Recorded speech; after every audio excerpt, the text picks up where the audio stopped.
This is Andrew, and this is Keen On, the daily now.tv chat show with some of the world's leading thinkers and writers. Hello, everybody. It is Thursday, August the 3rd, 2023. The headlines today are full of you know who, a certain ex-American president who may indeed become president once again in 2024. The New York Times leads with all sorts of stories about the man. Some think he's great, some disagree, believe he's not so great. The Wall Street Journal also lead with Trump and this new legal case, as well as the Washington Post. I think what all the papers seem to agree is that the future is going to be incredibly interesting, dramatic, perhaps violent, perhaps catastrophic. The Washington Post suggests that the 2024 election is going to be all about Trump's legal battles. New York Times agrees. Trump's 2024 campaign,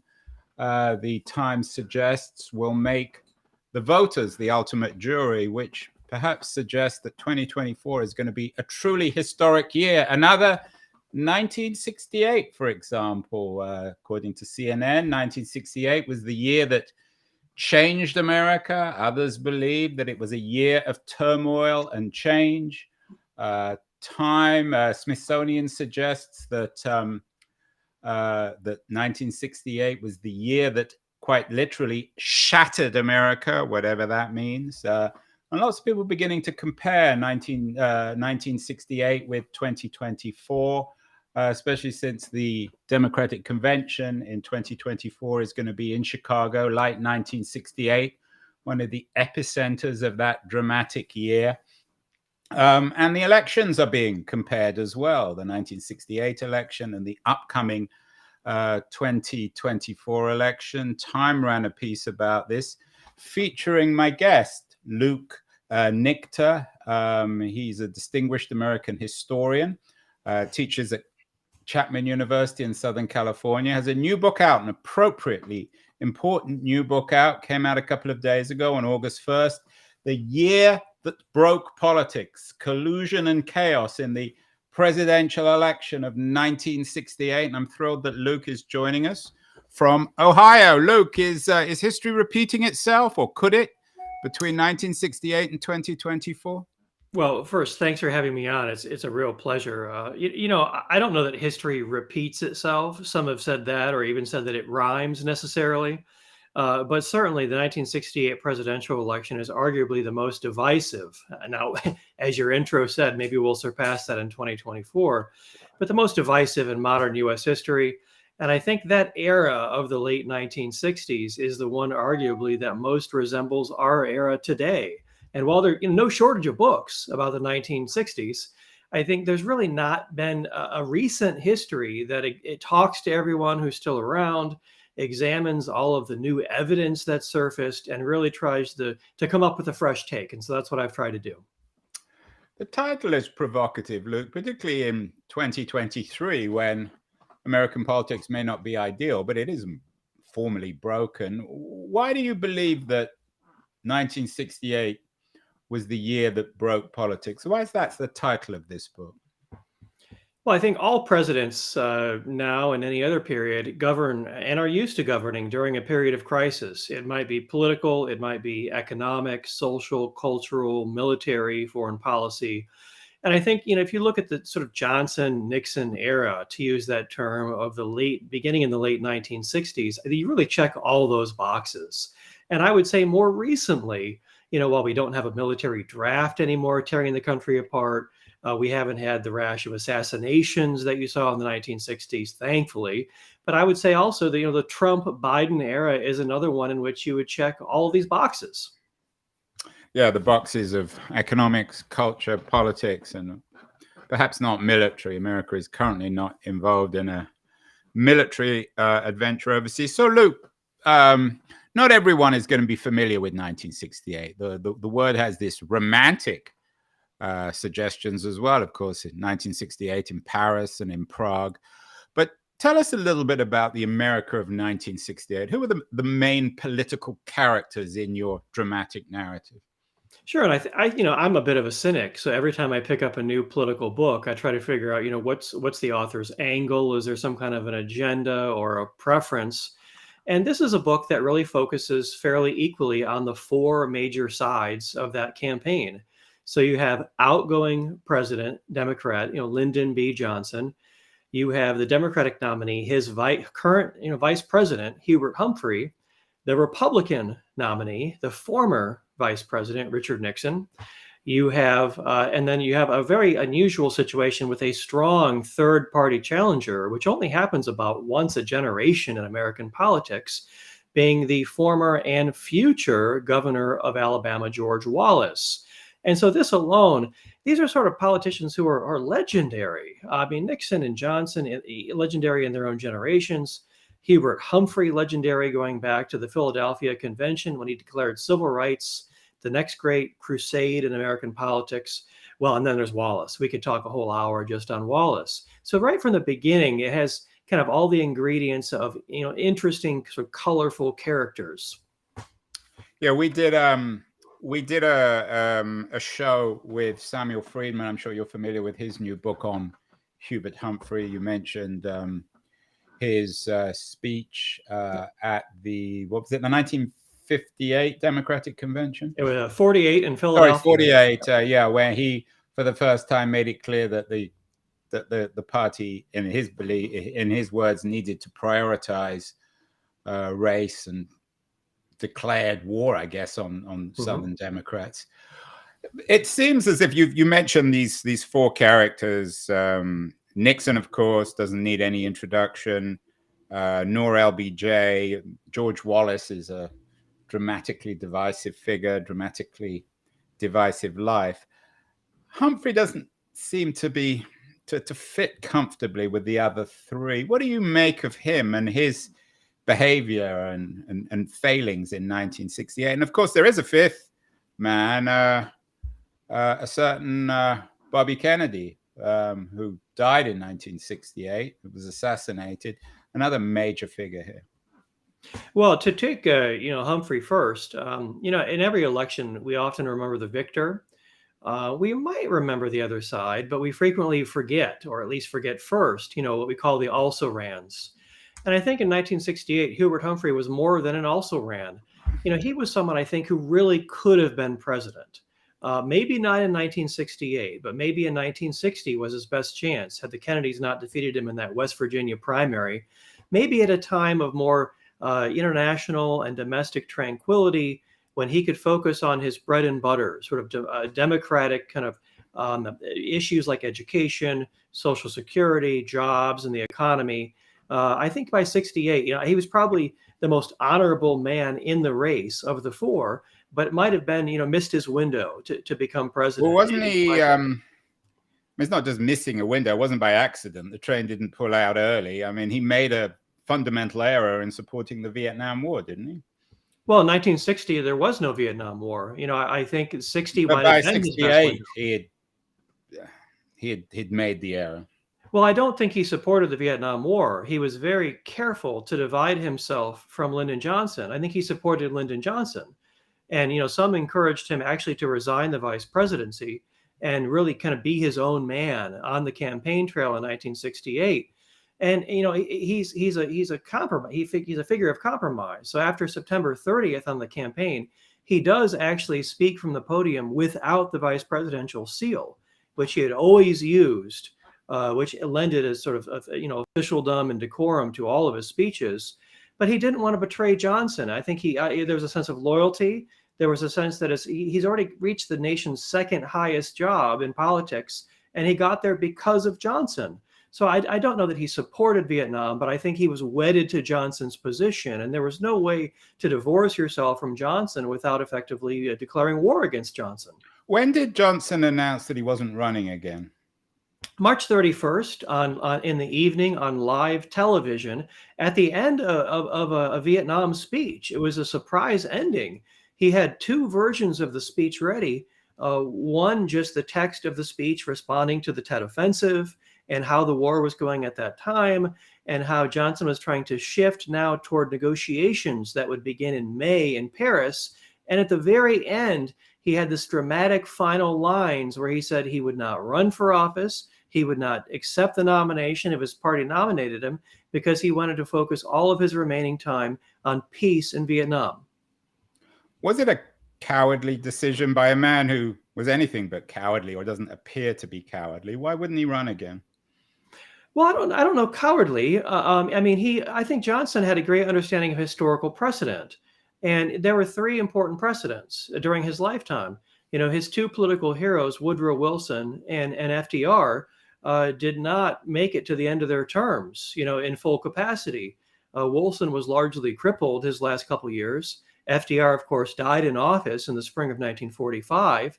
And of course, Harry Truman in 1952, dramatically in early April of that year, decided he would not run again for a new term against General Dwight Eisenhower. So I think Johnson understood precedent. He wanted to finish strong. And I think, as I document in the book, I think his own personal health was a greater factor in his decision than perhaps we Americans knew at the time.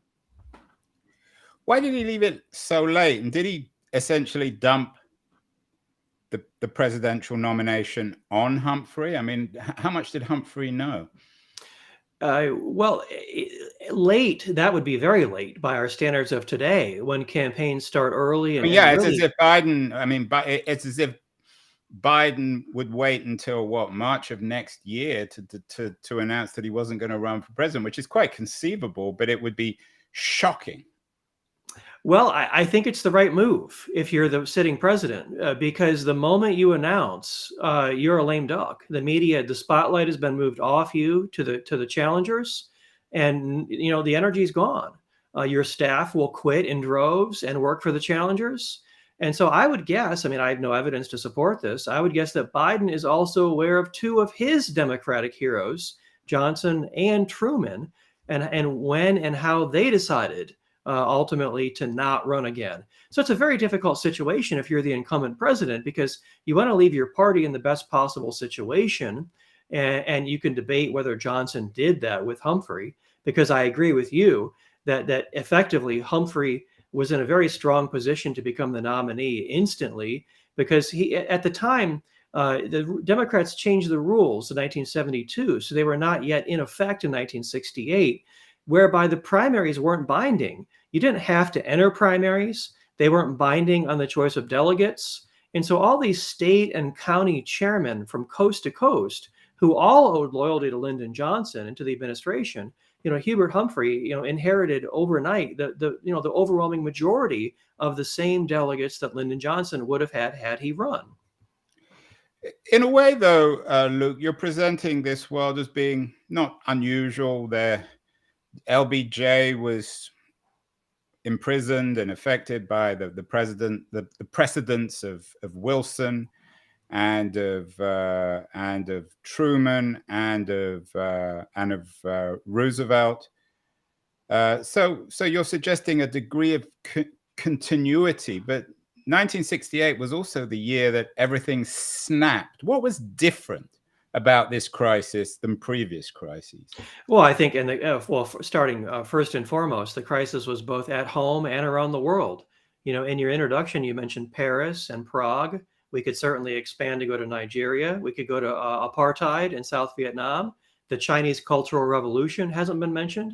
I mean, it really was a kind of worldwide political, social, cultural, and even youth phenomenon, only partly related. And we haven't mentioned Vietnam, where 500,000 troops are stationed there, in addition to non-American, you know, allied troops in Southeast Asia.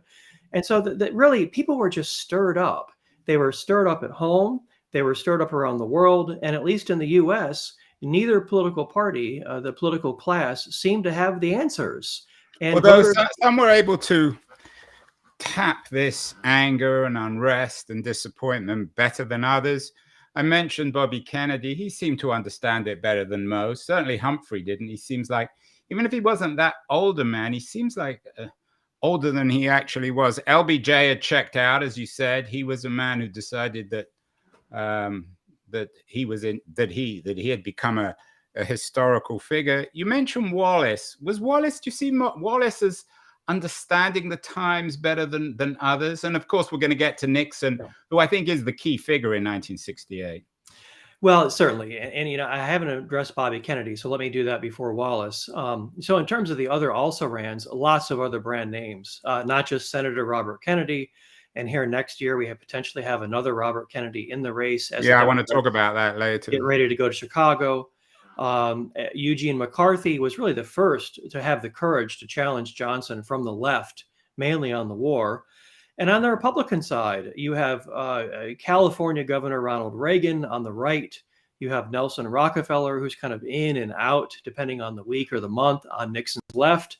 Nixon kind of riding that center lane as much as he can in the Republican Party, with former President Dwight Eisenhower kind of looking over the shoulders of everyone, making sure no one gets out of line. And then we haven't mentioned Wallace. And so Wallace is fascinating because Wallace, like Johnson, is reacting to the year's events and has made a great evolution. You look at how Wallace came to power. He first runs for governor in 1958 and is defeated. And just to remind everyone, this was governor of Alabama, of course. Yes, in Alabama. And runs as kind of I would say, kind of a moderate conservative, kind of a New Deal inspired conservative Democrat. And then he shifts dramatically to the right in 62 because he wants the support of race-focused voters in 62. In his inaugural address in 63, he pledges segregation today, tomorrow, and forever, and makes some of the most overt kind of race-based appeals to those voters in Alabama. But by 64, he begins to have the first taste of national politics, moderates his message, no longer makes sort of these obvious, overt racist appeals, because he needs a message that will translate beyond Alabama and beyond the South. And 68 is his first kind of full-bore national campaign. He polls 23%, just below Humphrey's 28 and 29% into the fall of 1968. He wins 10 million votes, really plays kind of a spoiler role in a number of states. Why were people voting for Wallace? Was it essentially a segregationist vote? Well, I would say absolutely if we're talking about 58 or 62 or maybe 64. But by 68, it was really more of a sophisticated message. The voters who were motivated by the issue of race primarily didn't need to be comforted by Wallace. You already knew that he was your guy on that issue. In 68, race was really, for Wallace, folded into a broader set of grievances that today look familiar to us, kind of anti-elite, anti-establishment. Wallace didn't use the words drain the swamp, but I would imagine if they would have occurred to him, he probably would have. And then, of course, there is Richard Nixon, who's, in my view at least, the most important figure in 1968, even if he doesn't necessarily quite play the central role that he did later. We've done many shows on Nixon, one with the historian Kevin Boyle. I'm sure, Luke, you're very familiar with his new book, The Shattering America in the 60s. He sees Nixon as being the symbol of what changed in the Republican Party. You just wrote something in the Wall Street Journal, an interesting op-ed, suggesting that Nixon would have understood the Russians. Tell us about your interpretation of Nixon in 1968 itself. Was he shifting to the right or to the left? Did he see Wallace as, was he trying to win the votes of the Wallace voter, of the Humphrey voter?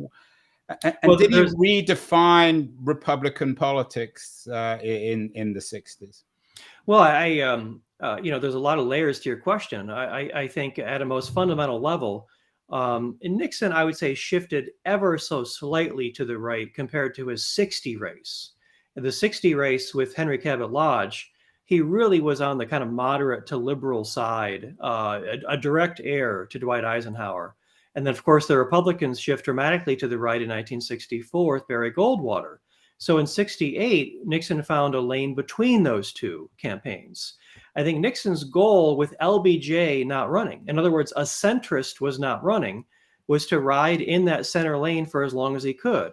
Don't forget, Democrats have a huge voter registration advantage in almost any election, even to this day. So for a Republican to win, you really need to run as a centrist Republican, because you need every Republican vote. You need most crossover independent votes, and you need some conservative Democrats. Whereas for a Democrat to win, all they need are Democrats to vote for them. So Nixon tried to ride over that center lane and win some of the millions of voters who put Johnson over the top in 64, who seemed ambivalent about Humphrey in 68. And we know, fast forwarding ahead, many of those same millions in 64 put Nixon over the top, over McGovern in 72. So this is another thing that's going on in this book. It sort of previews this great political shift that's just on the horizon.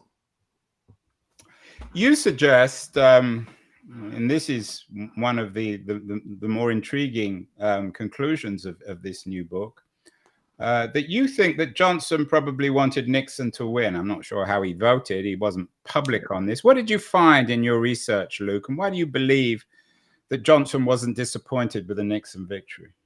Well, I wish I could be, I wish I could say I was so brilliant to have argued this at the beginning or the outset of the research or saw it coming, but it was a complete surprise to me. In late 2017, I had a meeting with former Vice President Walter Mondale, who in 68, he co-chaired Humphrey's campaign. At the time, he was Senator Mondale. He had Mondale's Senate seat. And he told me that in the 70s, he became very close to Humphrey, and they discussed 1968 many times, in fact. And he told me something I never heard before. He said Lyndon Johnson absolutely did not want Humphrey to win. And he repeated that. And so I said, well, what does that mean? Does that mean that he really wanted Nixon to win? And he said, maybe. And so that started me down this path, this rabbit hole, to figure out what did Johnson really think? And then among the new evidence in the book, probably the centerpiece of that is the first portion of the Reverend Billy Graham's diary, or as he called it, his VIP notebooks, have just opened up. And an archivist at Wheaton College outside of Chicago told me that Graham died at age 99 in 2018 and left instructions to gradually open the first portions of his diary. And so I was allowed to see and use the parts from the 1968 election that show that Graham served as, call it an intermediary, a messenger, a back channel, not just between Johnson and Nixon, but even with Eisenhower, with Reagan, with Wallace, and with other would-be challengers. And so there's this verbatim content with presidents in this diary that I've never seen in any other archive. That's not in any presidential library. Even Graham's authorized biographer, who was told at the time he had access to anything he wanted to write that book, this is Dr. Bill Martin at Rice University, said, well, he must have held some things back. One thing that tied Nixon and LBJ together, that they were both very close to the head of the FBI, J. Edgar Hoover. I've just finished Beverly Gage's magnificent book on Hoover, won the Pulitzer Prize. We haven't mentioned Hoover yet. Gage talks about something she calls Hooverism. Could it be argued in 1968 that this was the year that Hooverism won out, given all the violence, given the country's sharp shift to the right? You haven't mentioned Hoover. How central do you see him and indeed the FBI and the sort of the development of a security state, a surveillance state in 1968? Well, I think Hoover was something in common. I mean, there are not many people who could claim to be close friends with both Johnson and Nixon. I think there was a better connection between them that I'll get to in just a minute. But I think by 68, Hoover was already in the decline. And I think you see that in the Gage book, too. He had some rough publicity over COINTELPRO. By about 66, he stopped sharing and cut off his liaisons with the CIA. I think he knew that his end of his life was nearing and didn't want to be blamed for things going awry. For example, in 64 at the Democratic Convention in Atlantic City, he served as LBJ's sort of private Pinkerton security service. And when Humphrey asked for the same treatment at Chicago in 68, there was no such forthcoming service coming from the FBI. I see the connection between Johnson and Nixon as being a little different. I borrow here from what his daughter Lucy told me once. very different politicians, different policies, politics, but they had other things in common that formed a deep bond. They were both aware of their humble upbringings. They were both aware they didn't go to prep school. They didn't go to the best colleges, Nixon to Whittier, Johnson to what's now Texas State. They both thought the national media and Eastern establishment had an antipathy. And Lady Bird's diary says something like, it's another great new piece of evidence in this book. Lady Bird's diary says something like, I heard Nixon refer to Georgetown dinner parties in a way that's exactly how Lyndon would have said it. So I think, bound together by their common enemies, it did produce some kind of bond between them. And I think the final thing I would say is the Nixon presidency, and this is not really in the literature yet, is really a continuation of Johnson's. Nixon gets credit for going to China, for Moscow. All these things were proposed by Johnson. He just didn't have the time or the energy to do these. So it's difficult in modern U.S. history to find a presidency more contingent and unfinished. And Nixon inherited, many of these ideas and kind of made them his own during his own presidency. And indeed, had it not been for Watergate, I know that's a counterfactual, which seems obvious today, Luke, then perhaps the Nixon presidency would be remembered as a relatively successful one, a centrist one. So again, this comes back to the question. I mean, Nixon was elected in 1968. There was violence in Chicago, not the first or the last political violence in America. What was broken in 1968? I've asked you this before, but I'm still not clear what you think got broken. Well, obviously, the nation as a whole was divided. Voters. Yeah, but America's been in civil war in the previous centuries, always divided and always will. Well, not many people remembered that in the 1960s. I mean, there were a few, no one remembered that. I mean, Nixon's speechwriter, Ray Price, once put it this way to me, to borrow from what you just said. If the 1860s were an actual civil war, the 1960s were a proxy civil war. And many people today, are saying similar things. And here it is 55 years after 1968. And I think we're finally starting to kind of comb through it in a more dispassionate way and make sense of it. And it might take 55 more years to make more sense of our era today. And perhaps we'll conclude that today is more divided than 1968. Well, let's fast forward to 2024.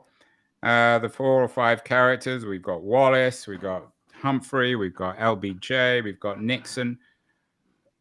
Which of these is most like Biden and Trump? And are there other characters you imagine in 24 that will somehow conform to what happened in 1968?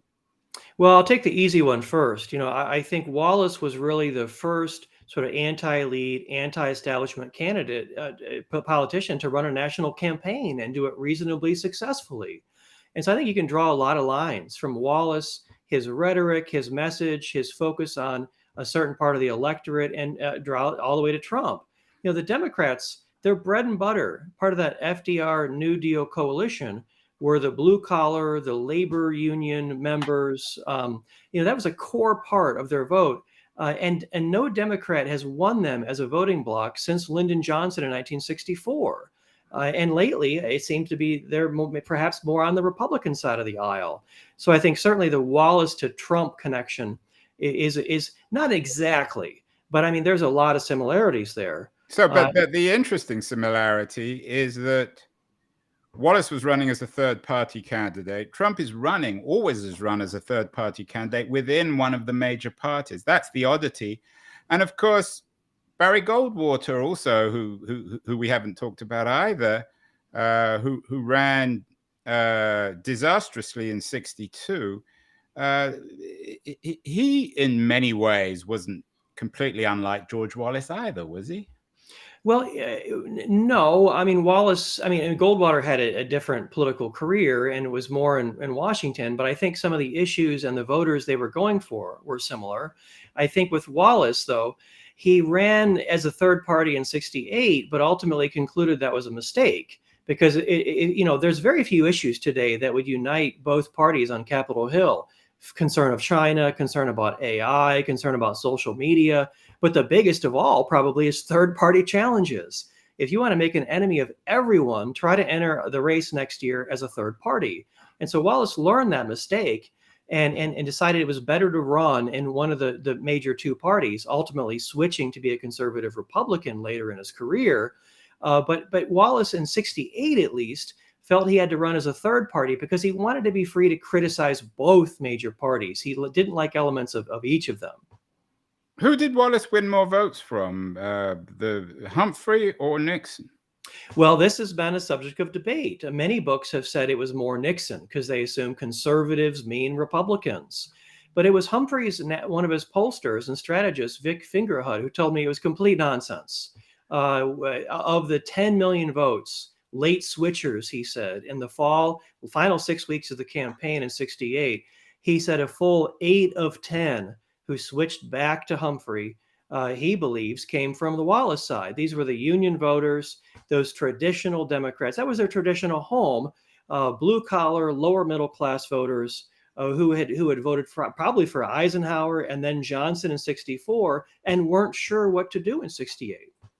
Some things never change, of course. It seems as if there's always Kennedys, maybe Clintons, maybe in the future Trumps in the election. We've talked about Bobby Kennedy, who now is being sort of idealized by the left, but he was a controversial character. In the Gage book, he refers to J. Edgar Hoover as J. Edna Hoover, making fun of his homosexuality. And of course, RFK's son now, RFK Jr., is certainly as controversial, if not more so. What can we learn about RFK Jr., Luke, from 1968? Is he the George Wallace of the campaign? Is he the Nixon of the campaign? I think he's got a little bit of each one of those. I think the lesson of George Wallace in 2024 is really applicable. And by that, I mean, for example, someone like Robert Kennedy, does he run as, what party does he run for? Does he run as an independent? The thing about Wallace that was fascinating, that'll be the same hurdle that those in 2024 need to overcome, is how do you get on the ballot? Wallace was unique in a sense that he got on the ballot in all 50 states. It's an incredible achievement to go up against both parties in all 50 states, navigate 50 sets of laws, legal challenges to get on the ballot, signatures and paperwork involved. So we have a number. Cornel West is another one that we haven't mentioned. I don't know how many of these are actually serious candidates who will go all the way to November next year. But the first thing that I look for is going to be who manages to navigate the ballot process. Because if you can do that, I think that's the first hurdle. That's the hardest. And then you have the ability to go all the way as long as you've got the fundraising behind it. I mean, Perot did that. And it seems as if Nixon and Wallace had it in common in 68, as you've already suggested. They were all running culturally against the establishment. Again, and a very persistent theme in American politics. Trump and RFK, if RFK does run, maybe as a third candidate, maybe conceivably, I guess, even as the Democratic candidate, they're going to be running against the establishment. And yet they're the most establishment figures. Trump as a wealthy New York property developer, and Kennedy as a Kennedy. Well, I think you summarized it very well. I mean, the idea of a populist billionaire in Trump is just a contradiction in terms. And but the same is true of RFK. Well, Robert Kennedy seems to be, I'm not sure what he's really for. One day I'll hear a proposal, say, on immigration or the border that makes a lot of sense. And then I hear vaccines and all the rest. And it's like, I don't know what planet this guy's from. So I don't know exactly. Politicians are smart. They figure out, look, I have to get across the finish line. I need A plus B plus C plus D to get there. They understand the formula. Trump, it's very awkward. It's sort of Republican plus blue collar plus the aggrieved in some way. The aggrieved is a whole category of aggrieved. I'm not sure what Robert Kennedy's formula is. It's so interesting. Well, it's alternative facts, and it's something that really annoys the intellectual establishment. He's vilified in The New Yorker and NPR, all the bastions of progressive cultural establishment hate RFK, which I presume RFK Jr., which I presume is he's thrilled by. One person we haven't mentioned, maybe we'll end here because there's so many cast of characters, Luke. We'll have to get you back in 2024 as this thing begins to unfold. There wasn't, I mean, to me, the closest equivalent to Joe Biden is Hubert Humphrey. Even if Humphrey wasn't quite as old, he does seem somewhat archaic as a kind of a casualty of history, someone who doesn't make their own history. What do you make of Biden in 2024, and what can we learn from 1968? I think it depends on which Biden we see. You show me a longtime senator from Delaware, and typically I'd say you show me a Southern, a Southern conservative Democrat, the way they behave in Congress and their voting record. I think in his core, that is who Joe Biden is. The question is, what does he have to become? Is he going to debate? Is he going to enter any primaries? Is he really going to campaign? What is it going to take to get the nomination? And then, how does he shift during the general election, as they all do? I would say the closest in U.S. politics today to Hubert Humphrey is Amy Klobuchar, who interned in Walter Mondale's Senate office, actually in the vice president's office in the 70s, I believe.